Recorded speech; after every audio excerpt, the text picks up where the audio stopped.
কারো কোনো এই নিয়ে টেনশন নাই। ছেলেটা যে আপন ঘরে, মা বাপ জীবিত, তার মা বাচ্চা রয়েছে, বাপ বাচ্চা রয়েছে, এই ঘরে ওরা ঘুমায়, আর ওই ঘরে এই নাফরমান 365 দিনে 18 বছরের এই দামরা, 16 বছরের এই দামরা কোনোদিন ফজরের নামাজ পড়ে না, অথচ মা বাপ জীবিত। এ কেমন মা বাপ, এ কেমন সন্তান? এই মা বাপের সার্থকতা কি? এই সন্তানের সার্থকতা, এই জীবনের কি অর্থ বলেন বাবা, বলেন। আমি এই জন্য প্রায় দেখি, আফসোস লাগে, এই মানুষগুলো দোয়া চায় শুধু আমগো কাছে। কি এর দোয়া? হুজুর, হুজুর দোতলার ছাদ ডালাই একেবারে কত খাস করে দোয়া বলে, খাস মানে বৃষ্টি যাতে না হয়, খাস দোয়া। হ্যাঁ, সিমেন্ট দিয়ে দেবো গা, খাস দোয়া। দোতলার ছাদ ডালার দিন খাস দোয়া। হুজুর একটা গাড়ি কিনছি, কত খাস করে দোয়া করে যাতে অ্যাক্সিডেন্ট না করে, যাতে তেল ছাড়া চলে, গ্যাস ছাড়া, খাস দোয়া। হ্যাঁ, মোটর সাইকেল কিনছে, দোয়া করে। হুজুর এই ভিড়টা লইছি বাজারে, কত খাস দোয়া করে, তাই না? হুজুর দোকানটা দিছি, কত খাস করে দোয়া করে দেন। আমনে দোয়া করে বাইর হইলেই হ্যাঁ টেলিভিশনটা চালামো। হ্যাঁ, চা দোকানদার তো এটাই বলে, ঠিক না? যে হুজুর আপনি খাস করে দোয়া করে দেন যাতে এই টেলিভিশন চালানোর পর থেকে আর একটা মিনিট যেন কারেন্ট না যায়। কারেন্ট গেলে তো লস, আমার কাস্টমার কমে যায়। হায় হায় মুসলমান, হায় মুসলমান, মোটরসাইকেলের জন্য দোয়া চায়, সাত ডালের দোয়া, ভিটের জন্য দোয়া, দোকান ঘরের জন্য দোয়া। আমার কাছে একবার একজনে বলছে, হুজুর 1,10,000 টাকা খরচ করে উনি টেলিভিশন কিনছেন, চ্যাপটা একের সত্যি করে বললাম। আমি ওনার ঘরে গেছিলাম, উনি বিদেশ থেকে আইছে, এটা বাক্স খুলছে না তখন, উনি কইছে, কয় হুজুর 1,10,000 খরচ গেছে, দোয়া করে।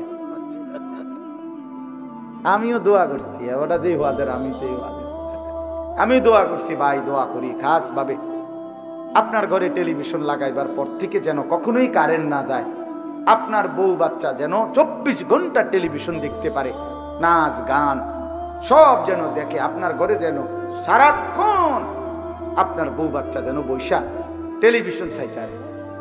হুজুর খুব রাগ করছেন না? হইতে কই আমি আপনি দোয়ার ডকে বোঝেন না? দোয়ার ডক দেখেই তো বোঝা উচিত হ্যাঁ রাগ করছি না খুশি হয়েছি। কি দোয়া করতাম, কি দোয়া চাইলেন মুসলমান, কিসের জন্য বললেন? আমাদের বাংলাদেশের একজন বড় বক্তা আছেন, হযরত মাওলানা আব্দুল বাসেত খান সাহেব। আলহামদুলিল্লাহ শনিবারে আমার মাদ্রাসায় আসবে, আপনাদেরকে দাওয়াত করলাম। হযরত মাগরিব বাদ বয়ান করবে। আল্লামা খালেদ সাইফুল্লাহ আইয়ুবী সাহেব আসরবাদ বয়ান করবে। আমার শায়েখ আল্লামা মুফতি মুশতাকুন নবী সাহেব এশাবাদ বয়ান করবে। আমাদের হেফাজতে ইসলামের মহাসচিব আল্লামা শায়েখ সাজিদুর রহমান হুজুর শেষে দোয়া করবে, কথা বলবে। শনিবার দিনে 14 তারিখ ময়নামতি ক্যান্টনমেন্ট সাহেবের বাজার। তো ওই হুজুরের এক বয়ানে আল্লামা আব্দুল বাসেত খান সাহেব, আমাদের সারা বাংলাদেশের ওয়াইজদের একটা সংগঠন আছে রাবেতাতুল ওয়াইজিন, এই ওয়াইজিনদের এই সংগঠনের তিনি সভাপতি সারা বাংলাদেশে। তো হুজুরে বলছে, কয় ওনার কাছে সরাসরি এক ভদ্রলোক ফোন করে জিজ্ঞাসা করছে যে হুজুর আমার যে সামনের রুমে তাকের মধ্যে 4টা কোরআন শরীফ আছে, আমার এই রুমটাতে তো টেলিভিশন চলে, আমি কি কোরআন শরীফগুলো বাহিরে বারান্দায় রাখতে পারবো? কোনো অসুবিধা হবে কিনা, গুনাহ হবে কিনা? এই হুজুরে বলছে কথাটা। আমি রীতিমতো লাজবাব হয়ে গেলাম, নির্বাক হয়ে গেলাম যে হায় মুসলমান কি জিজ্ঞাসা করতে, মুসলমান কি জানতে চাইতেছে যে টেলিভিশন চলার সুবিধার্থে আল্লাহর কোরআনকে ঘর থেকে বের করে দিতে। আহা মুসলমান, হায় মুসলমান, একেবারে নিম্নবিত্ত মানুষ, তার ঘরেও রঙিন টেলিভিশন চলতেছে, কিন্তু আল্লাহর কোরআন আপনি খুঁজলেও পাবেন, খুঁজলেও পাবেন। আচ্ছা ভাই, এই বাচ্চাগুলোর আওয়াজ বন্ধ করা যায় না? এত রাত হইলো বাচ্চাগুলো কেন চিল্লাইতেছে? আসছে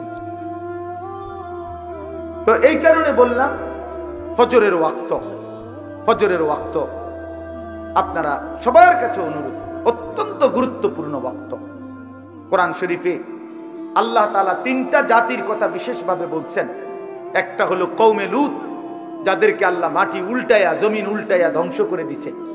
কওমে শুআইব, কওমে সালেহ, এই দুই নবীর জাতিকে আল্লাহ তাআলা আসমানি ফেরেশতার বিকট আওয়াজ দিয়ে পুরা জাতি ধ্বংস করে দিছে আল্লাহ নাফরমানির কারণে। আল্লাহর কসম কোরআন শরীফে আছে, এই তিনটি অবাধ্য জাতিকে আল্লাহ ধ্বংস করছেন ফজরের ওয়াক্তে। ফজরের ওয়াক্তে, এজন্য ফজরের ওয়াক্তে জালেমের পরাজয় হয়, ফজরের ওয়াক্তে হকের বিজয় হয়, ইমানদারের বিজয় হয়। এজন্য ফজরের নামাজকে মুমিনের নামাজ বলে, সালাতুল মুমিন। ফজর হলো মুমিনের নামাজ। আমরা সবাই মনোযোগ দিয়ে, আন্তরিকতা নিয়ে, বিশেষ করে হাতে ধরা মোবাইলটা রেকর্ড না করলে ভালো। ভাই আমার কথাটা শুনো, ছেলেরা যারা এই হাতে ধরা মোবাইল নামায় ফেলো, এমনি ভালো হবে। আমাদের দিকে তাকাইয়া মোবাইলটা বন্ধ রাখা 1 ঘন্টা ইনশাআল্লাহ, এই অল্প একটু সময় আমরা আল্লাহর কিছু কথা শুনি মনোযোগ দিয়ে, ভালো হবে। এজন্য সবাই মিলে অনুরোধ করছি, এটা আমি আদেশ করলাম যে যাদের হাতে মোবাইল রেকর্ড করার জন্য এরকম উঠাইছিল, এগুলা সব নামায় ফেলো ভাই। আর যদি কেউ কথা মানতে রাজি না হয়, সে চলে গেলে ভালো, সে উঠে চলে গেলে ভালো, 2-4 জন ফালতু শ্রোতা না হইলেও চলবে।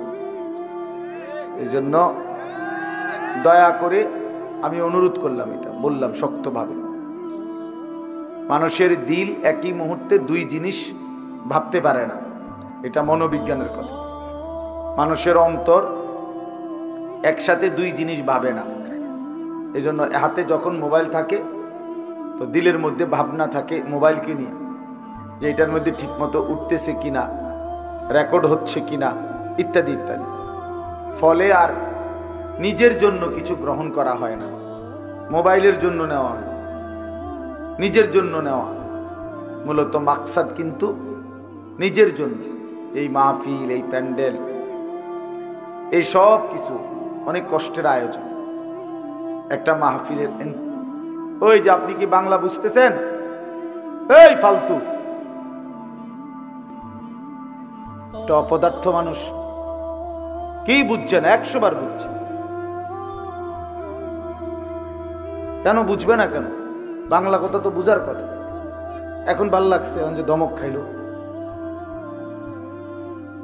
এই জন্য একটা ইন্তেজামের মধ্যে অনেক কষ্ট, অনেক মানুষের আমি দেখছি। ছেলেরা আসছি যে এখন অস্থির, ছেলেরা পাগল, মাশাআল্লাহ, কি পরিমাণ দৌড়াদৌড়ি ছুটাছুটি করতেছে, কষ্ট করতেছে। তাহলে এই বিশাল প্যান্ডেল, এতটা সুন্দর পোস্টার, মাইক, হ্যান্ডবিল, আপনাদের এই সুন্দর আশা, সব কিছুর পিছনে অনেক মেহনত। একটা মাহফিলের ইন্তজাম করতে মাথার ঘাম পায়ে পড়ে। 10 টাকা, 50 টাকা, 100 টাকা, 20 টাকা, 1000 টাকা এভাবে জমা করে তারপরে মাহফিলটা হয়। তাহলে অনেক। আমার মাদ্রাসায় 14 তারিখ মানে এই শনিবারে মাহফিল। আমার যে ক্যান্টনমেন্টের কাছে আমাদের যে মাদ্রাসা, আমার উস্তাদরা আজকে 14 দিনের মতো, প্রায় 2 সপ্তাহ হয়েছে, বড় ছাত্র এবং উস্তাদরা সারা দিন রাত মাহফিলের কাজে করে। আমি করে কিরে বাইরে, এটা কি কাম করো তুমি? শেষে হয় না, অনেক কাজ, বাস্তবিক অর্থেই অনেক কাজ। ছেলেদের, বড় ছেলেদের জান শেষ একদম। উস্তাদরাও খুব কষ্ট করতেছে। তাহলে বোঝা গেল একটা মাহফিলের ইন্তজামে অনেক ফিকির করতে হয়, অনেক অনেক। একজন বক্তা দাওয়াত দেওয়া, ঠিক মতো আনা। এই যে আমাদের পরম শ্রদ্ধেয় শেখ হারুন ইজহার দামাত বারাকাতুহুল্লাহ আলী, অসুস্থ, তিনি অনেক পেরেশানি করতে হয়েছে। তাইলে এরকম মনে করেন সবাইকে মিলাইয়া আনা, গোলায়া আনা অনেক কষ্ট করে। তাইলে প্রিয় ভাই, এই সবটার মাকসাদ আমাদের নিজেদের বিবেক জাগানো, দিল জাগানো। আমাদের দিলের মধ্যে যদি কোনো অনুভূতি না আসে, নিজের মধ্যে যদি কোনো ফিকিরে না আসে, সামান্যতম যদি ঘুমন্ত বিবেক জাগ্রত না হয় তো এই কষ্টের ইন্তেজামের ফায়দা কি? কিছু বুট খাইলাম, বাদাম খাইলাম, কয়টা চটপটি খাইলাম, কিছুক্ষণ ঘোরাফেরা করলাম, এতে কি ফায়দা? এই বুট বাদাম চটপটি তো পৃথিবীতে প্রতিদিনই থাকে ভাইয়া। এই জন্য দয়া করে মনোযোগ দিলে ভালো, আন্তরিকতা নিয়ে আল্লাহর কথা শুনলে বরকত হয়, দিলের মধ্যে অনুভূতি হয়। হাদিসের মধ্যে আছে হযরত ইরবাজ ইবনে সারিয়া, একজন সাহাবীর নাম ইরবাজ, উনি বর্ণনা করছেন যে রাসূলুল্লাহ সাল্লাল্লাহু আলাইহি ওয়াসাল্লাম আমাদের মাঝে ওয়াজ করলেন। এই ওয়াজ করার পরে আমাদের অবস্থা কি হলো? নবীজির ওয়াজ শুনে হাদিসে স্পষ্ট শব্দ আছে, জারাফাত মিনহাল উয়ুন ওয়া ওয়াজিলাত মিনহাল কুলুব। সাহাবী বলতেছে নবীজির ওয়াজ শুনে আমাদের অবস্থা হলো যে আমাদের সকলের চোখ থেকে পানি ঝরতে লাগলো আর আমাদের দিলগুলো আল্লাহ তাআলার ভয়ে কাঁপতে লাগলো। এই যে দুইটা শ্রোতার হালাত, সাহাবীদের হালাত। কোরআনুল কারীমের মধ্যে আছে আল্লাহ তাআলা বলেন, ওয়া ইদা সামিউ মা উনজিলা ইলার রাসূল তারা আ'য়ুনাহুম তাফীদু মিনাদ দাম'i মিম্মা আরাফু মিনাল হক। আল্লাহ বলেন, দুনিয়াবাসী দেখো, আমার রাসূলের সাহাবীদেরকে দেখো, একজন একজন সাহাবীদের দিকে তাকায় দেখো আমার রাসূলের, যে আমি আল্লাহর কোরআন যখন আমার রাসূলের উপরে নাজিল হয় আর তিনি যখন তাদের সামনে সেটা পড়ে আর আমার রাসূলের সাহাবীরা যখন শুনে, তো তাকিয়ে দেখো তাদের প্রত্যেকের চোখ দিয়ে তখন অঝরে পানি ঝরতে থাকে। তারা আ'য়ুনাহুম তাফীদু মিনাদ দাম'i, তাদের চোখ অশ্রু প্রবাহিত করে আল্লাহর কোরআন শুনে। তাহলে এই ছিল সাহাবায়ে কেরামের ফিকির, আল্লাহর কোরআন শুনলে কাঁপতেন। হযরত আব্দুল্লাহ ইবনে মাসউদ, একজন সাহাবীর নাম, বিখ্যাত সাহাবী, তিনি বর্ণনা করছেন যে নবী সাল্লাল্লাহু আলাইহি সাল্লাম একদিন আমাকে কোরআন শরীফ শুনাইতে বলছেন। মানে নবীজি উনাকে বলছেন, ইবনে মাসউদ তুমি আমারে কোরআন পড়ে শোনাও।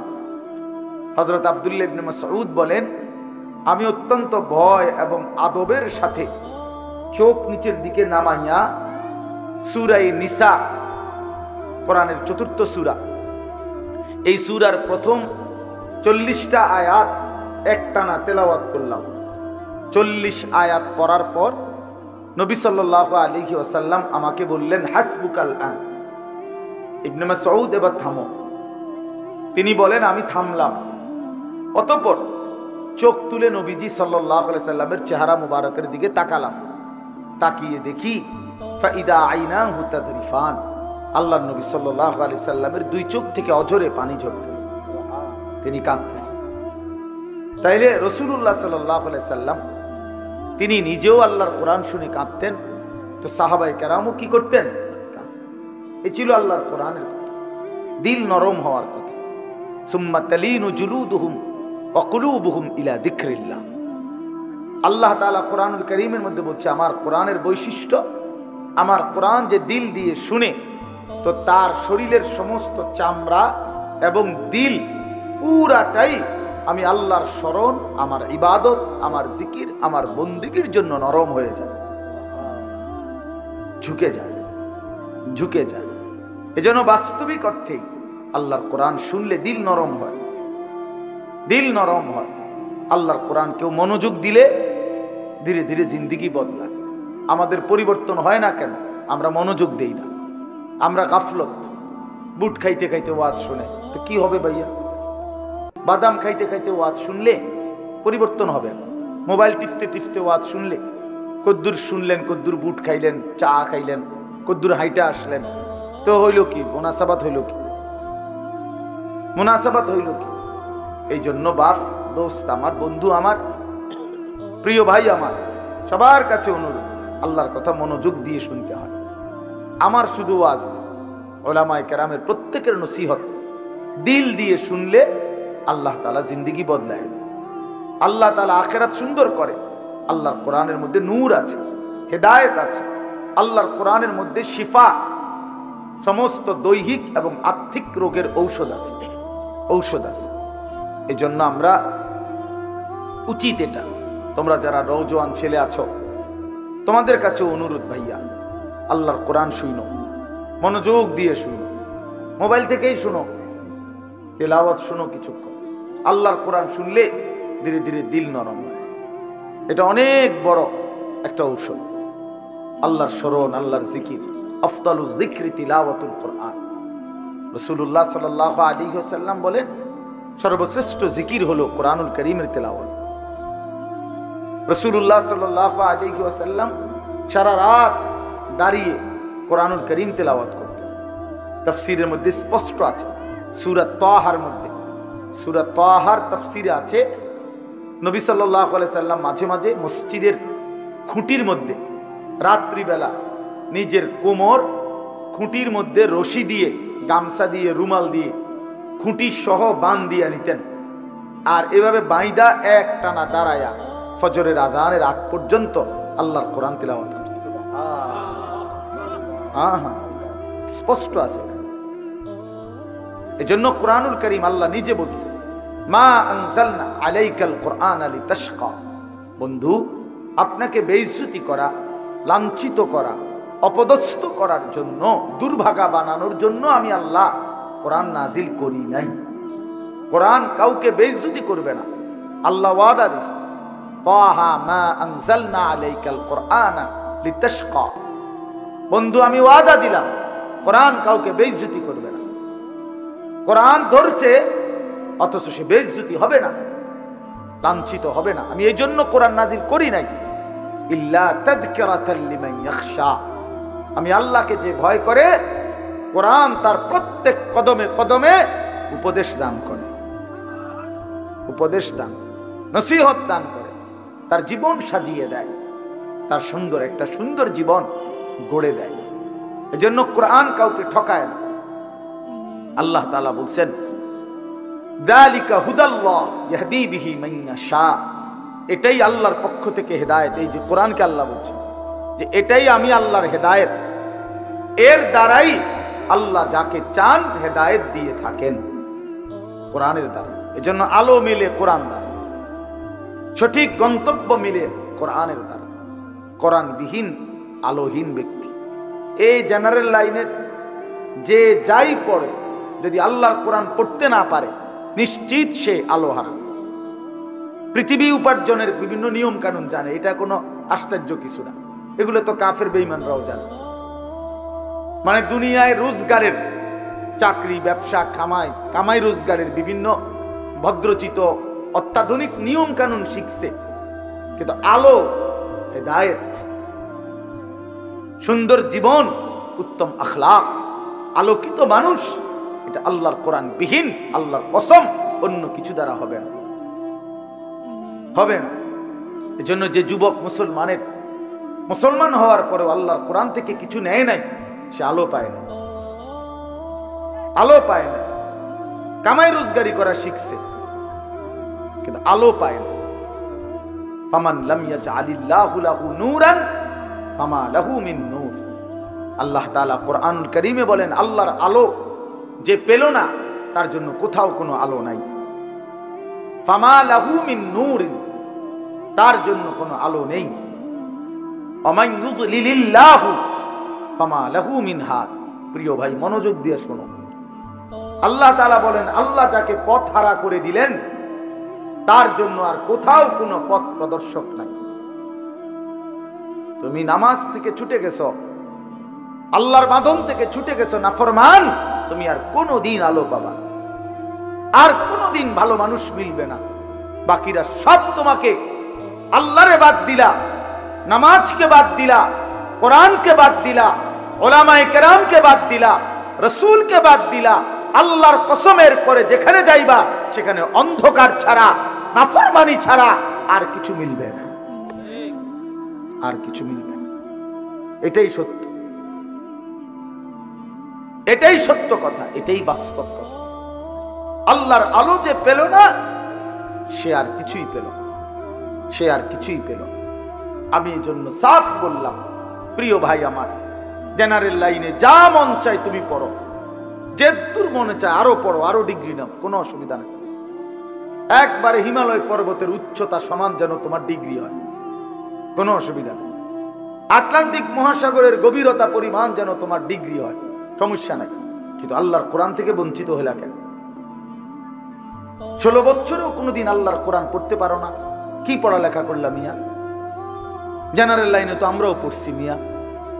আমি তো কুমিল্লা ভিক্টোরিয়া কলেজ থেকে মাস্টার্স পাস করছি, সায়েন্স বিজ্ঞান বিভাগ থেকে দাখিল এসএসসি পাস করছি, কামিল পাস করছি, টাইটেল পাস করছি, কওমি মাদ্রাসা থেকে দাওরা পাস করছি। আবার এতগুলো সার্টিফিকেট, ওই দিন খুঁজছি সার্টিফিকেট গুলো কই, এই কয়দিন আগে কই তুই সেটি কে জানে না, জানিও না কিতাম সার্টিফিকেট ভাত খাইয়া এমনি কুল পাই না। আলহামদুলিল্লাহ, আল্লাহ তাআলা ঠকায় না, আল্লাহকে ধরে বান্দা ঠকে না, ঠকে না। এই জন্য প্রিয় ভাই আমার, বন্ধু আমার, আমি শুরুতে এই কথা বললাম, আল্লাহর কোরআন মুসলমানের যে সন্তান, বাবা, আপনাদের বয়স্ক মানুষ, আপনাদেরকেও বলি, আল্লাহর কোরআন যিনি দেখে দেখে পড়তে পারেন না, সাইয়া সাইয়া কোরআন শরীফটাও শুদ্ধ পড়তে পারেন না, সাইয়া সাইয়াও আপনি বোবা। আমি বললাম আপনি বোবা, বোবা, বোবা, বোবা, বোবা। বাকি কথাগুলো না বললেও দুনিয়া ভোগ করা যাইতো। বোবা মানুষ যারা বোবা, বাস্তবিকে যারা বোবা, তারা ভাতও খায়, ঘুমও যায়, পেশাব পায়খানাও করে, বিয়েও করে, বোবারও বাচ্চা কাচ্চা হয়। কথা বলেন না কেন? তাহলে বুঝা গেল বাকি দুনিয়া ভোগ করার জন্য বোবাই যথেষ্ট। কথা না বললেও চলতো। যে মালিকের দেওয়া জবান, যার দেওয়া চোখ, যার দেওয়া জিহ্বা, আর নাফরমান তার কালাম দেখে দেখেও পড়তে পারো না। কি ঘাস কাটলা সারাটা জীবন? কি ঘোড়ার ঘাসটা কাটলা? কি ঘোড়ার ঘাস কাটলা? হ্যাঁ, জিন্দেগি কি কামাই করলাম ইয়া? এই মুসলমান, কি জীবন গঠন করলাম?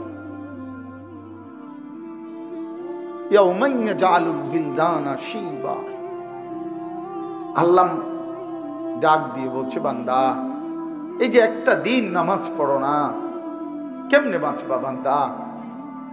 30 বছর ধরে সুদ খাইতেছো বান্দা, 40 বছর ধরে বিড়ি সিগারেট খাইতেছো বান্দা, প্রতিদিন মিথ্যা বলো বান্দা। এই বান্দা, এভাবে বুঝি মুসলমান ডেইলি মিথ্যা বলে? মুসলমান বুঝি প্রতিদিন গালি দেয়? মুসলমান বুঝি প্রতিদিন নাফরমানি করে? মুসলমান বুঝি কোনো দিন ফজরের নামাজ পড়ে না? ফাকাইফা তাত্তাকুন, বান্দা এইভাবে যে অব্যাহত নাফরমানি করছো, আসলে কি তুমি বাঁচবা কেমনে?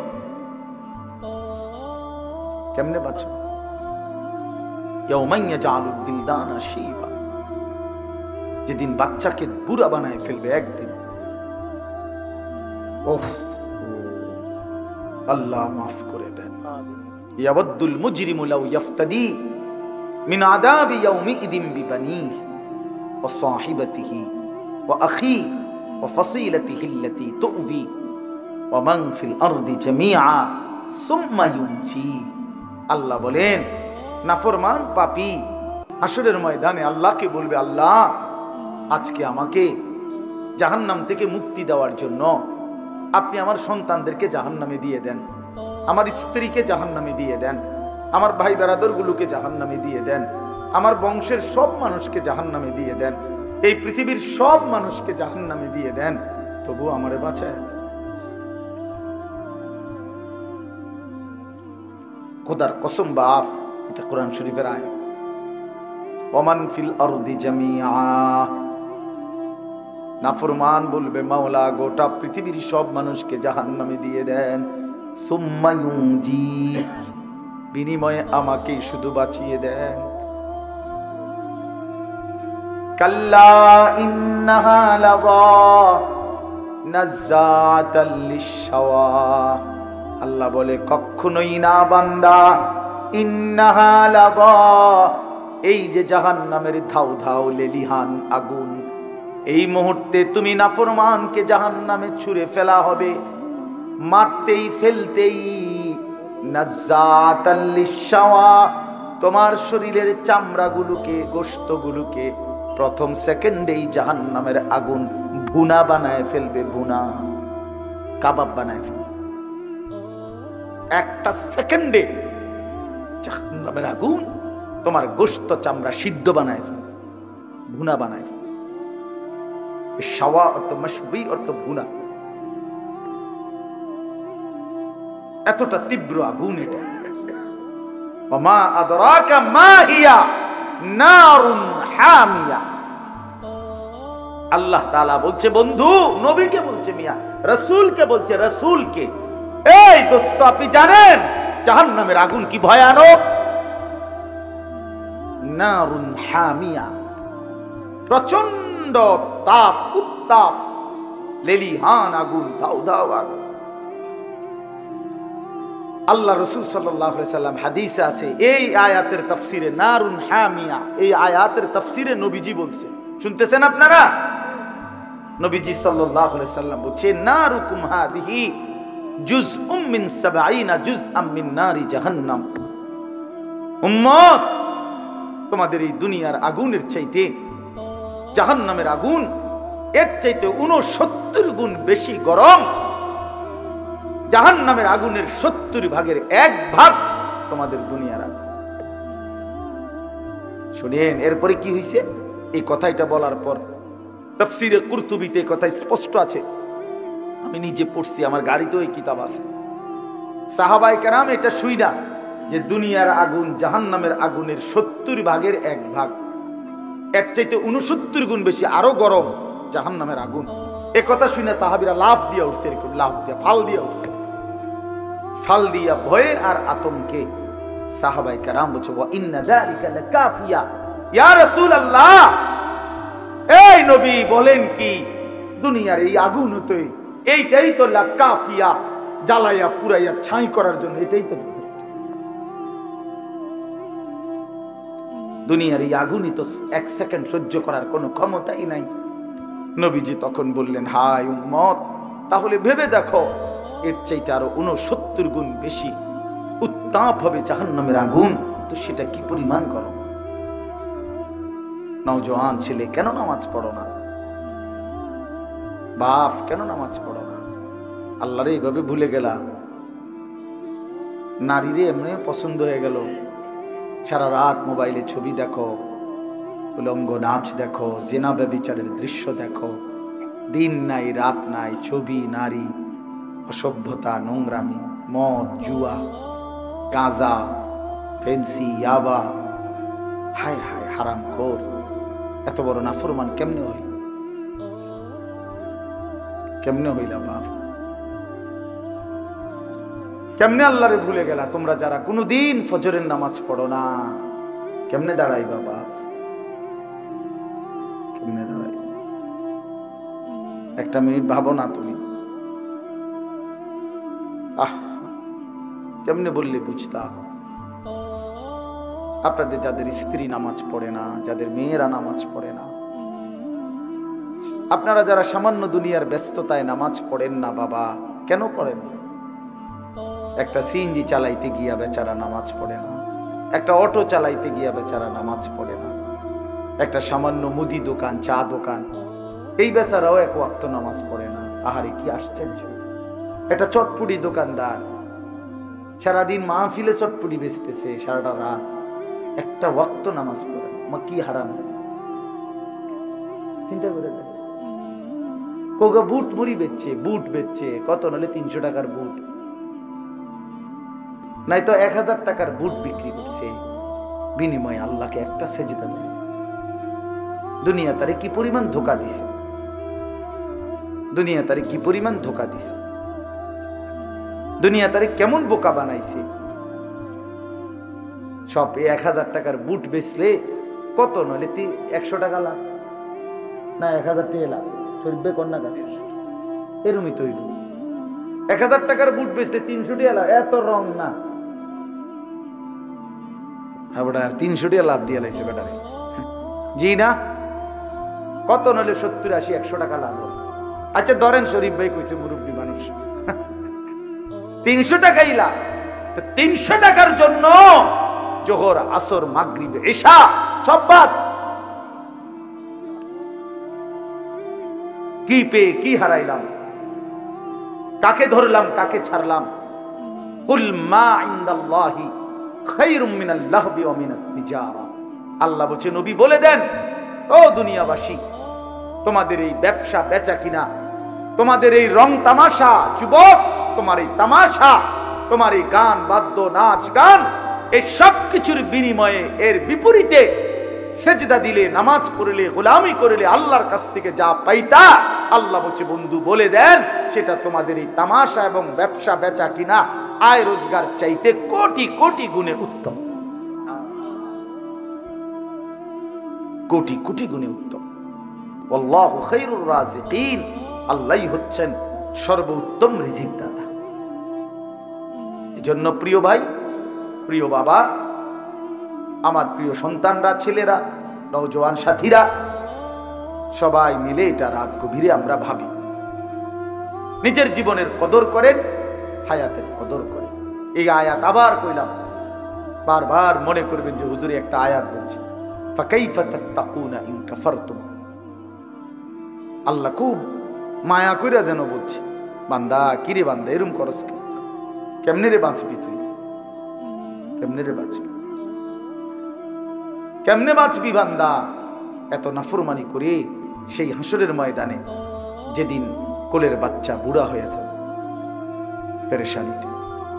কোরআন শরীফে আছে যেদিন ইসরাফিল ফু দিবে, আল্লাহর কসম ভাই, কোরআন শরীফের আয়াত, সূরা হজ একটা সূরা আছে, এখানে আছে আল্লাহ বলেন, ইন্না জালজালাতাস সাআতি শাইউন আযীম। ইসরাফিল যখন সিংহায় ফু দিবে, জমিনের মধ্যে ভূমিকম্প শুরু হবে গোটা কায়নাতে, তখন মানুষ এই পরিমাণ অস্থির হয়ে যাবে, বেকারার হয়ে ছুটাছুটি করবে। আল্লাহ নিজে বলতেছে, ইয়াউমা তারাউনাহা তাদহালু কুল্লু মুরদিআতিন আম্মা আরদাআত। যে মা তার কোলের বাচ্চা দুধ খাওয়াইতেছিল, আল্লাহর কসম আল্লাহ বলে ওই মা দুধের বাচ্চা ছুঁড়ে ফেলে দিল। এইটার অর্থ এটা। ওয়াতাবাউ কুল্লু যাতি হামলিন হামলাহা। যে মার পেটে সন্তান 8 মাসের 9 মাসের বাচ্চা, আল্লাহ বলেন ওই মা এইভাবে পাগলের মতো দৌড়বে, ছুটবে, গর্ভের বাচ্চা নিজে নিজেই বের হয়ে যাবে। সুকারা, আল্লাহ বলে সবগুলো মানুষ পাগলের মতো, মাতালের মতো হয়ে যাবে, মাতাল হয়ে যাবে, মাতাল। ইয়াউমা ইয়াকুনুন নাসু কাল ফারাশিল মাবসুস। বিক্ষিপ্ত পতঙ্গ, উলু আগুনের মধ্যে, লাইটের মধ্যে যেরকম চারদিক থেকে উইরা উইরা আইসা, যে যেদিক থেকে পাইরা উইরা আইসা শুধু পরে আর মরে, পরে আর মরে, ঠিক না? আল্লাহ কোরআনে বলছে ইসরাফিল ফু দিলে এই কোটি কোটি মানুষ যে যেদিকে পারে ছুটাছুটি করে পড়বে, মরবে, পড়বে, মরবে। যে যেখানে পড়বে উষ্টা খাইয়া, দৌড়াইয়া, হাঁফাইয়া, ওইখানেই মরতে দেরি নিচে পৌঁছে যাবে কবরে। কারণ এখন দাফন করার কেউ নেই, এখন আর দাফন করবে কেউ? কে দাফন করবে? সব তো দৌড়তেছে।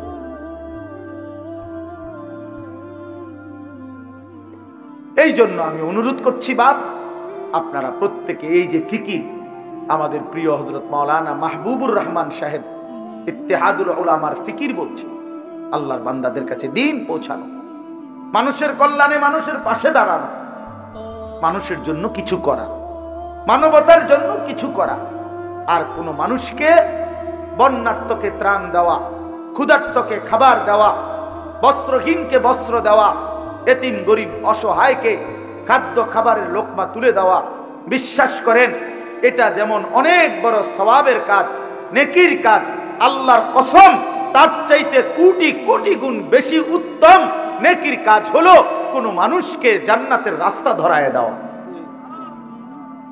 আলোর পথ দেখায় দেওয়া, আখিরাতের রাস্তা বলে দেওয়া, জাহান্নাম থেকে বাঁচার ফিকির করে দেওয়া।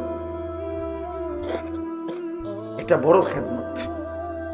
নবী সাল্লাল্লাহু আলাইহি সাল্লাম বলেন, ফাওয়াল্লাহি লা আন ইয়াহদিয়াল্লাহু বিকা রাজুলান ওয়াহিদান খায়রুন লাকা মিন হুমুরিন নাআম। নবী সাল্লাল্লাহু আলাইহি সাল্লাম বলেন, আল্লাহর কসম, তোমার দ্বারা একজন ব্যক্তি রজুলান ওয়াহিদান, একটি ব্যক্তি আল্লাহর পথ পেয়ে যাওয়া গোটা আরবের সমস্ত দামি উট তোমাকে হাদিয়া দেওয়া তার চাইতে বেশি উত্তম। রাসূলুল্লাহ সাল্লাল্লাহু আলাইহি সাল্লাম বলছেন, এজন্য এই মাহফিলের মাকসাদ এটা, আপনাদের জিন্দেগি বদলানো। কারো একজনের কলিজার মধ্যে একটা লোকও যদি, একটা ছেলে, একটা যুবক, সে যদি বুঝে যে আহারে আসলে তো আমার ফজরের নামাজ পড়া দরকার, আমি তো মুসলমান, আমি তো মুসলমান, আমি তো ঈমানদার, আমার তো আখিরাত আছে, আমি তো মরতেই হবে। আল্লাহ তাআলা আমাদের সবাইকে বুঝ দান করেন, আল্লাহ তাআলা আমাদেরকে উত্তমভাবে কবুল করে নেন। প্রিয় ভাই, চলেন এই অল্প একটু কোরআনুল কারীমের 30 নম্বর পারা 89 নম্বর সূরা, সূরাটার নাম হচ্ছে ফজর। ফজর, আমরা যে ফজরের নামাজ পড়ি ভোরবেলা, এই ফজরের ওয়াক্ত, এই সূরার নাম এটা ফজর। এই সূরার ছোট্ট সূরা, এটা 30টা আয়াত, এর মধ্যে আমি শেষের 10 আয়াত 21 থেকে 30 তেলাওয়াত করেছি। ইনশাআল্লাহ অল্প একটু সময় আর এই আয়াতগুলোর তরজমা এবং সামান্য 2-4টা কথা আর পেশ করতে চাই। সূরাটার নাম হচ্ছে ফজর। 5 ওয়াক্ত নামাজের মধ্যে ফজরের ওয়াক্ত, এই ভোর অত্যন্ত গুরুত্বপূর্ণ। ফজরের নামাজ বহুতই দামি নামাজ। প্রিয় ভাই, একটু মনোযোগ দিয়ে শোনো, সবার কাছে অনুরোধ করছি, বিশেষ করে নওজোয়ান ছেলেরা, তোমরা শোনো ভাই, নিজের জীবনের কদর কইরা শোনো। কত অসভ্য নারী দেখলে শেষ হবে ভাইয়া, একদিন বেলা শেষে মনে পড়বে আমার পেছনের জিন্দেগিটা ভুল ছিল, অন্ধকার ছিল, আমি ক্ষতি করছি নিজের। শারীরিক সক্ষমতা দুনিয়াতেও নষ্ট হবে, আখিরাতটাও বরবাদ। এজন্য তো বলতেছিলাম, এই ফজরের নামাজ অত্যন্ত গুরুত্বপূর্ণ নামাজ। কোরআন শরীফে আছে, আল্লাহ তাআলা সরাসরি বলছে, এই ওয়াল ফজরি, এই সূরার প্রথম আয়াত ওয়াল ফজর, আল্লাহ বলছে বান্দা আমি আল্লাহ কসম করছি ফজরের ওয়াক্তের। তাহলে ফজরের ওয়াক্ত আল্লাহর কাছে দামি ওয়াক্ত, এই জন্য আল্লাহ তাআলা সরাসরি ফজরের ওয়াক্তের কসম করেছে। কসম, কোরআন শরীফে আছে, আল্লাহ তাআলা বলেন ইন্না কুরআনাল ফজরি কানা মাশহুদা, নিশ্চয়ই ফজরের ওয়াক্ত আমার সমাবেশের সময়। ফজরের ওয়াক্তকে আল্লাহ কোরআনে বলছে ফজরের নামাজ সমাবেশের নামাজ। সমাবেশ কি? হাদিসে আছে, আল্লাহর নবী সাল্লাল্লাহু আলাইহি ওয়াসাল্লাম বলেন, সারা রাত আল্লাহর এই জমিনের মধ্যে কোটি কোটি ফেরেশতা এই পৃথিবীতে মানুষের আল্লাহর পক্ষ থেকে বিভিন্ন খেদমত করে, পাহারাদারি করে, এই জমিনে দায়িত্ব আদায় করে। কোটি কোটি ফেরেশতা আছে আমাদের চারদিকে আছে। আমাদের ডান কাঁধে বাম কাঁধে যে 2 জন ফেরেশতা লেখে, ওনারা ছাড়াও কিন্তু আমাদের সাথে আরো ফেরেশতা আছে। লাহু মুআক্কিবাতুম মিন বাইনি ইয়াদাইহি ওয়া মিন খালফিহি, এই কোরআন শরীফে আছে। আল্লাহ তাআলা বলেন আমার পক্ষ থেকে পাহারাদার তদারকি ফেরেশতা আমার বান্দার সামনেও আছে, পিছনেও আছে। ইয়াহফাজুনাহু মিন আমরিল্লাহ, আমি আল্লাহর হুকুমে আমার বান্দাকে, তারা এই ফেরেশতারা আমার বান্দাকে হেফাজত করে। তাহলে এরা তো হইল 2 জন লেখে, এরা ছাড়াও আমাদের সাথে আরো ফেরেশতা আছে। এই মানুষের চতুষ্পদ জন্তু যেগুলো মানুষ পালে, এগুলোর কাছে ফেরেশতা আছে। ফেরেশতা এসে বলে কানে কানে, ভাই সাহেব তোমারে বানাইছে আল্লাহর বান্দার খেদমতের জন্য, কাজে সে এখন দুধ দোহাইবে, গরু গাভী, তুমি ঠ্যাংলাইরো না, মাথা লাইরো না, তোমারে বানাইছেই বনি আদমের খেদমতের জন্য। এরকম অসংখ্য ফেরেশতা অসংখ্য ডিউটি আদায় করে। তো সারা রাত যেই ফেরেশতারা ডিউটি করে, ওনারা ফজরের ওয়াক্তে আসমানে ফিরে যায়। আর দিনের বেলা ফজর থেকে নিয়ে সন্ধ্যা পর্যন্ত আরেক গ্রুপ নতুন ফেরেশতা আসমান থেকে নেমে আসে, ওনারা আবার দিনের বেলা ডিউটি করে। তো এই 2 গ্রুপ, যারা ফজরের ওয়াক্তে উপরে যায়, আরেক গ্রুপ নাইমা আসে। হাদিস আছে, আল্লাহর নবী সাল্লাল্লাহু আলাইহি সাল্লাম বলেন, এই রাত্রিবেলার ফেরেশতারাও যাওয়ার সময় ফজরের নামাজ পড়ে যায়, আর যারা ডিউটি করতে নতুন আসে তারাও আইসা ফজরের নামাজে অংশগ্রহণ করে। এই জন্য আল্লাহ তাআলার নবী বলেন সাল্লাল্লাহু আলাইহি সাল্লাম যে রাত্রির সব ফেরেশতা এবং দ্বীনের সব ফেরেশতা এবং ঈমানদার বান্দা, নেককার বান্দা সব ফজরের ওয়াক্তে একত্রিত। এই জন্য এটাকে বলে সমাবেশ। সমাবেশ। এই জন্য আল্লাহ তাআলা বলেন ফজরের ওয়াক্তে আমার ফেরেশতা আর আমার ঈমানদার বান্দা একত্রিত হয়। এটাকে ফজরের ওয়াক্তের গুরুত্ব। এই জন্য আমি দুইটা কথা বলি। এক নাম্বার কথা হলো, সারা রাত যায় ফেরেশতা ডিউটি করলো আমাদের, সে যখন ফজরের ওয়াক্তে নিজে নামাজ পড়ে সে দেখে, আহা, আমি যে বান্দার ডিউটি করলাম ওই নাফরমান তো ফজরের নামাজে আসলো না। তো ফেরেশতা যাওয়ার সময় বলে, তোর উপরে আল্লাহর লানত, সারাটা রাত পরে পাহারাদারি করলাম, তুই আমার মালিকের সিজদা দিলি না। বুঝো নাই? আবার ওই যে দিনের বেলা সারাদিন যে ফেরেশতারা ডিউটি করবে, ওরাও যখন আইসা ফজরের নামাজ পড়ে, তো ওই আইসা দেখে নাফরমান ঘুমায়, তো তখন এই ফেরেশতারা বলে, তোর উপরে আল্লাহর গজব পড়ুক, তোরে আমি কি ডিউটি করবো, তুই বেঈমান, তো নামাজে পড়ো না। এই জন্য যুবক, তোমরা যারা ফজরের নামাজ পড়ো না, তোমাদের উপরে আল্লাহ তাআলার কোটি কোটি ফেরেশতা ফজরের ওয়াক্তে লানত দেয়। তোর উপরে খোদার অভিশাপ, আল্লাহর লানত, ফেরেশতার লানত। আর অভিশপ্ত জীবন সুখের হয় না। লানতের জীবন কি হয় না? সুখের হয়। লানতের জীবন সুখের হয়। হ্যাঁ, এটা মনে রাখতে হবে। জীবন মানে শুধু ভাত তরকারি না। আমি তো খানা খাইতে পারতেছি, আমি তো ঘুমাই, আমি তো পেশাব পায়খানা করি, আমার তো যৌন চাহিদা পূরণ হয়, আর অসুবিধা কি? আরে বেটা, এগুলো তো কুত্তারও পূরণ হয় বেটা। কুত্তাও তো খায়, কুত্তাও তো খায় বেটা, কুকুরও তো খায়, কুকুরও তো ঘুমায়, কুকুরও তো পেশাব পায়খানা করে, কুত্তারও তো যৌন চাহিদা পূরণ হয়, তাহলে কুকুরের বাচ্চা হয় কেমনে? কথা বলেন না কেন? তাহলে এই জরুরত গুলো তো জানোয়ারেরও পূরণ হয়। খানা, ঘুম, পেশাব পায়খানা, যৌন চাহিদা, এটুকুন নামই যদি হয় জীবন, তা আমার সাথে জানোয়ারের তফাৎ কি? বলে না কেন? বলেন। এই যুবক, বেনামাজি যুবক, বলো তোমার সাথে জানোয়ারের তফাৎ কি? বলো বেটা, লজ্জা থাকলে বলো। এতটুকু হায়া যদি না থাকে, এতটুকু আকল যদি না থাকে, তো কি গোড়ার ডিম পড়লা? যাই পড়ছো, কিছু তো পড়ছো, জেনারেল পড়াই পড়ো না তো তুমি না কিছু পড়ালেখা করছো বলে, তুমি না কিছু ক্লাস পড়লা, কি পড়লা ভাইয়া? মালিক চেনো না, মুনিব চেনো না, আখলাক চেনো না, আল্লাহর গোলামি চেনো না, তো কি শিখলা? আপনাদের বাবাদেরকেও বলি, আপনারা আপনাদের ছেলেকে, বেনামাজি সন্তানকে বলেন না, কি শিখাইলেন? কি শিখাইলেন? কি শিখাইলেন? কারো ফিকির নাই। স্ত্রী সন্তান এদের দিন নিয়া, নামাজ নিয়া, বউটা কোনোদিন পর্দা করে না, বেটার কোনো আওয়াজে নাই। মেয়েটা পর্দা করে না, বাপের চোখে পানি নাই, মার চোখে কোনো টেনশনে নাই, কোনো টেনশন। ৮-৭ পোশাক পরে মেয়েটা প্রতিদিন বাইরে যায়, বেচারা মা একটা বারও ভাবে না, হায় হায় আমার মেয়ে যে এরকম, 16 বছরের আমার মেয়েটা যে এরকম ৮-৭ কাপড় পরে যাচ্ছে, পোশাক পরে যাচ্ছে, রাস্তার ছেলেগুলো দেখলে কি ভাববে? কি এর কোনো শরম বলতে কি? কোনো হায়া লজ্জা নাই, কোনো হায়া লজ্জা। আল্লাহ রাসূল সাল্লাল্লাহু আলাইহি সাল্লাম বলছে, যারা মুনাফিক তাদের জন্য ফজর পড়া খুব কষ্টকর। আল্লাহর কসম, রাসূল বলছে, রাসূলুল্লাহ সাল্লাল্লাহু আলাইহি সাল্লাম বলছে, ফজরের নামাজ পড়তে কষ্টকর যারা মুনাফিক, মুনাফিক, মুনাফিক, আসকাল, আসকাল, ভারী। এজন্য আমার শায়েখ আল্লামা মুফতি মুশতাকুন নবী কাসিমি উনি বলে, মুমিন ফজরের নামাজ ছাড়তেই পারে না, মুনাফিক ফজরের নামাজ পড়তেই পারে না।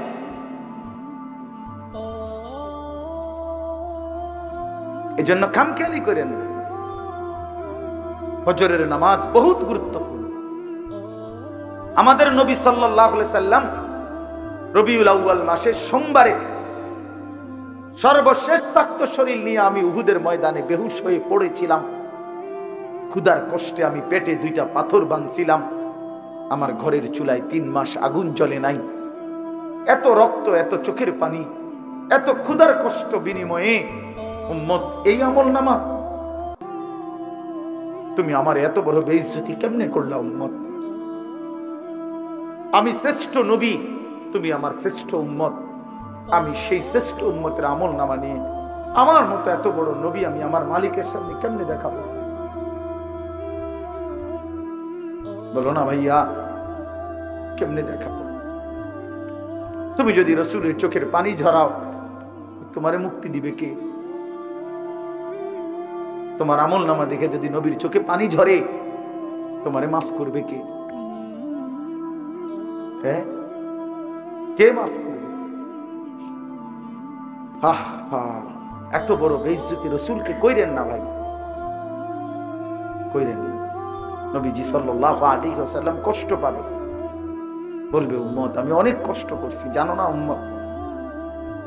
3 দিন ক্ষুধার্ত থাইকা নবী আবু বকর ওমরকে নিয়ে, আমি নিজে হাদিসে পড়ছি, 3 দিনের ক্ষুধার্ত থাকার পরে 2টা খেজুর আর একটু পানি পান করছে। এরপরেও বলছে ওমর, আল্লাহর কসম, এইটুকুর জন্য হাসরের ময়দানে আল্লাহর কাছে জবাবদিহি করতে হবে, এই 2টা খেজুর আর একটু পানির জন্য, অথচ 3 দিনের ক্ষুধার্ত। এই জন্য ইনশাআল্লাহ সবাই নিয়ত করি আজকে এই রাত গভীরে যে আমরা ফজরের নামাজ পড়ব। বলো না বাবা, ছেলেরা বলো ভাই, নিয়ত করো, বাপ নিয়ত করো, ফজরের নামাজ বিজয়ের নামাজ, ফজরের নামাজ ইনকিলাব, ফজরের নামাজ বিজয়ের নামাজ, ফজরের নামাজ ইমানদারের নামাজ।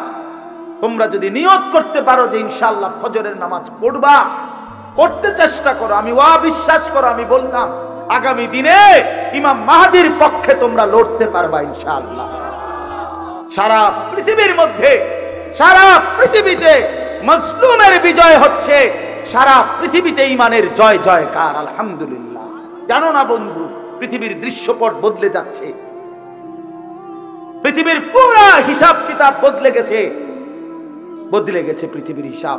মাজলুমের বিজয় হচ্ছে, ইমানদারের বিজয় হচ্ছে। 54 বছর একটানা এক জালেম শাসক বাপ পুত 2 জনে মিলে ইসলামের গুরুত্বপূর্ণ, অত্যন্ত ফজিলতপূর্ণ একটি দেশ সিরিয়া, শাম দেশ, যেখানে 54 বছর ধরে একটানা বাপ আর পুত 2 জনে মিলে জালেম জুলুমের শাসন কায়েম করেছিল। লক্ষ লক্ষ লক্ষ মুসলমানের রক্তে সিরিয়ার জমিন ভাসায় দিছিল, লাখ লাখ মুসলমানকে বন্দী করেছিল। সেই সিরিয়ার জালেম স্বৈর শাসক ফ্যাসিস্ট, ওই জালেম গত 8 ডিসেম্বর, এই ডিসেম্বর মাসের 8 তারিখ, সেও ওইখানে ইমানদার মুজাহিদিনদের আক্রমণের মুখে ওই বেঈমান, ওই নাফরমানেও সে নিজ দেশ ছেড়ে পালায় গেছে, পালায় গেছে। শোনেন নাই আপনারা? এই 8 তারিখ নতুন উইকেট পড়ছে, জানেন না? হ্যাঁ, নতুন উইকেট পড়ছে 8 তারিখ। ইতিমধ্যে 2 উইকেট পড়ে গেছে। 5ই আগস্ট 1 উইকেট পড়ছে, আর 8ই ডিসেম্বর 2য় উইকেট পড়ছে। 2024 উইকেট পড়ার বছর। এবছর বোলিং ভালো হইছে, এবছরের বোলিং ভালো হইছে। ইনশাআল্লাহ আগামী উইকেট পড়বে ইনশাআল্লাহ। সামনের উইকেট নেতানিয়াহু, ইসরায়েলের ওই বেঈমান, ইসরায়েলের ওই কুত্তা, ইসরায়েলের ওই প্রধানমন্ত্রী, ইনশাআল্লাহ আগামী উইকেট তারটা পড়ে যাবে ইনশাআল্লাহ। দেখবা, শুনবা যুবক, ইমানদার শুনবা তোমরা, যে আগামীর যে কোনো দিন এই নেতানিয়াহুও পলাইবে ইনশাআল্লাহ, পালাবে ইনশাআল্লাহ। ফিলিস্তিন বিজয় হবে, কালেমার বিজয় হবে, বাইতুল মুকাদ্দাস মসজিদে আকসার বিজয় হবে ইনশাআল্লাহ, ইনশাআল্লাহ। সারা পৃথিবীতে ইমানের বিজয়, কারো ধমকে পরোয়া করার কিচ্ছু নাই, ইমানদার কোনো ভয় করার কিছু নাই। পার্শ্ববর্তী ইন্ডিয়া 110 কোটি 130 কোটি বেঈমানের ভয় দেখায়, সংখ্যার ভয় দেখায়। আমরা 130 কোটিকে ভয় করি না, কোনো পরোয়া করি না আমরা। তোর 130 কোটি না, 230 কোটিও যদি হয় আমরা গোনা ধরি না। আমাদের একজন আল্লাহ। কয়জন বলো, কয়জন? আরে একজনই আমাদের বড়। আল্লাহু আকবার, আল্লাহু আকবার, আল্লাহু আকবার। অতএব ইন্ডিয়াকে বলে দাও, পেঁয়াজের ধমক দিও না, আটার ধমক দিও না, আলুর ধমক দিও না। বেঈমান, পেঁয়াজ বন্ধ করে দিবি, ধমক দেশ কেন? পেঁয়াজ তোর বাপের। কথা বলে না। মোদির আব্বার নি পেঁয়াজ, কথা বলো। তার বাপের নি পেঁয়াজ, ওই ধমক দেয় কেন? ইন্ডিয়ার ওদের বাপের পেঁয়াজ এটা? তোর বাপে উৎপাদন করে পেঁয়াজ বেটা। আলু তোর বাপের আলু। তোদেরকে আলু, পেঁয়াজ, খাদ্য, খাবার এক এক লোকমা তোদেরকে যিনি খাওয়ায় বেঈমান, তিনি তো আমার আল্লাহ, আমার আল্লাহ। আরে তোর কি, তোদের মূর্তি ছাড়া আছে কি আর? আমাদের আল্লাহ তোদেরকে খাওয়ায়, আমারে দমক দেব, এটা কি কথা? আরে বেওকুফ, তুই কারে দমক দেস বেটা? তোদেরকে যিনি খাওয়ায় তিনি আমার আল্লাহ। ঠিক কি না বলো যুবক? কার আল্লাহ? আমাদের বলবা না, আমার বলো, আমার আল্লাহ। আমার আল্লাহ খাওয়ায়, আমার আল্লাহ, আমার আল্লাহ ওদেরকে খাওয়ায়। 130 কোটির কোনো হিসাব নাই। পেঁয়াজ রসুনের ধমক দিলে কোনো লাভ নাই। ইনশাআল্লাহ 56,000 বর্গ মাইলের 1 ইঞ্চি জমিন বাংলাদেশের জমিন। এটা কোরআনের জমিন, এটা ইসকনের জমিন না। অতএব এই দেশে হিন্দু থাকবে, হিন্দুদের সাথে কোনোদিন আমরা জুলুম করি নাই। যুগ যুগ ধরে আমাদের এই বাংলাদেশে হিন্দুরা ছিল, সংখ্যালঘুরা ছিল, তাদের উপরে কোনো জুলুম আমরা মুসলমানরা করি নাই। কিন্তু আমাদের পরিষ্কার কথা, ইসকনের গুন্ডারা, ইসকনের সন্ত্রাসীরা এই বাংলাদেশে থাকতে পারবে না। বলো যুবক, ইনশাআল্লাহ বলো, ইসকন থাকতে পারবে না। দাঁড়াও যুবক, দাঁড়াও, দাঁড়াও, বলো তাকবীর দাও, দাও তাকবীর, হিম্মত করো, দাঁড়াও যুবক, ওঠো নওজোয়ান, দাঁড়াও নওজোয়ান, জাগো নওজোয়ান, বলো, হিম্মত করো, স্লোগান দাও, দাও স্লোগান। ইসকনের সন্ত্রাসীরা,